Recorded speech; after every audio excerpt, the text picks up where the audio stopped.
Pwede na, Brad. Mayong hapon sa imo, Brad Matt Andres, kag sa tanan-tanan naton nga mga kauturan nga nagapalamati subong. No? Amo to nag-in-English siya mga kauturan kay halin siya sa Amerika mo. Fresh from United States of America. So, for the sake kasi aton mga tigpalamati at ni nga Ilonggohon. Karon sige ta di English basi hindi man maintindihan sa mga kauturan naton nga kadamaan la. Sa akong pagkumati sang kay Brother Matt Andres nga pagpahayag, ti klaro man tong ang Dios amo ang manugluwas, no? Ti ako lamang ko ga supak sina kay ang Dios manugluwas, no? Nagmensionar sa mga damo ang mga bersikulo to kay na do parak to, no? May Ephesians 2:89, Acts 16:14, kag iban-iban pa, no? May mensionar man siya nga Galatians 2:20, may God is creator, Genesis 1:1, Psalm 124:8, John 1:3-4, Revelation 13:18, 13 verse 8. Pero ginakasubo ko mga kauturan nga sa yadto nga mga bersikulo nga atong pang-mention niya, wala gito na mensionar ang iya nga proof, no? Nga faith alone, no? Nga maluwas bilang tao pinaagi sa pagtuo lamang. Why gito isa ka bersikulo, no? Nga nagpamatuod nga ang tao maluwas pinagi sa pagtuo lamang. Ti sila nga ang Biblia mo ang otoridad nga pagbasahon kag pagbasihan. Pero sa kasubo sa ano tawag sa Tagalog sa pagkasawim palad, wala gid sa minabasahan maski isa na lang. Do nga ang tao maluwas pinagi sa pagtuo lamang.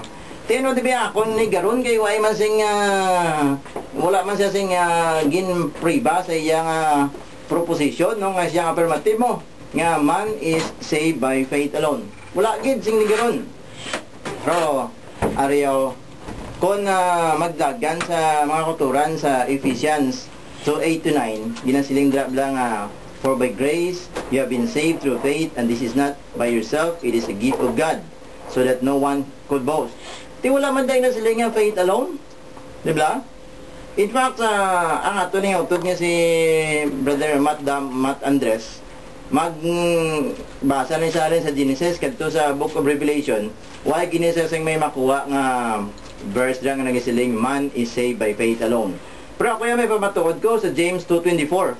Ginisiling nga, we know that a man is justified. Ang word na justified, equivalent sa save mo. Man is justified or saved by works and not by faith alone. Tinaya palubag ko na siya kung malubag gina, no? Kinaya sa Biblia na yan ang yatya wa igit sa ginbasihan maski ano nga bersikulo sa Biblia, no? James 2:24, man is justified by works and not by faith alone.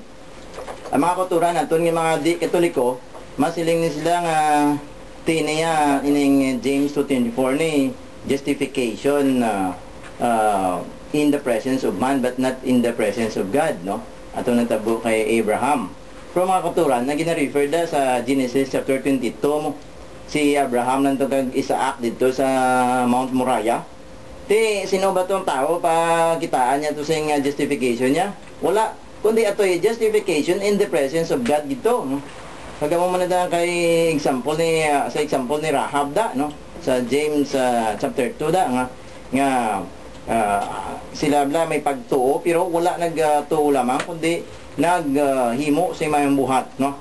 That's why sa James chapter 2 verse 19 sila ni James mo even the demons believe that there is one God and they tremble.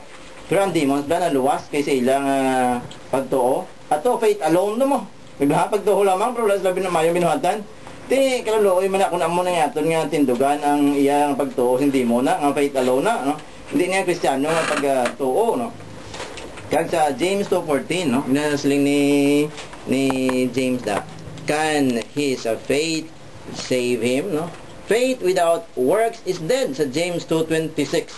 That's why ako ni challenge mga kauturan, hasta lang ni matapos nga aton nga istorya na ini, matapos na isang oras na hindi ni sa kalubag sin James chapter 2 ni. Kay si Martin Luther gani nga leader sa Protestant, ang iyang only way of escaping James sila niya, this is a letter of straw. That's why i-reject kina lang niya, hindi siya ka-explain sina, hindi siya ka-interpretar sina, no? So mo na mga kauturan nga sa aton nga pagtubang nga utod sa bonding hapon i-prove ni, no?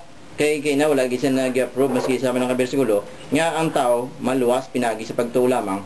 Kaya ang iya proposition gin probahan niya sing Biblia nga ang Biblia nga siling hindi pinagi sa pagtuo lamang, no?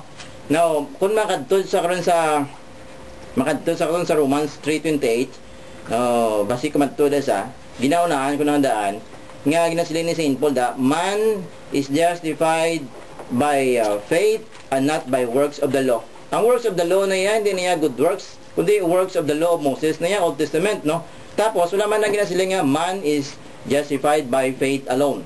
Ang nagdugang-dugang na sing word nga alone niya, si Martin Luther. Dahil sa mga kuturan, maski din sa mga kadto, sa James 2:24 o kung sa Romans 3:28, why gida si sing palangatuan.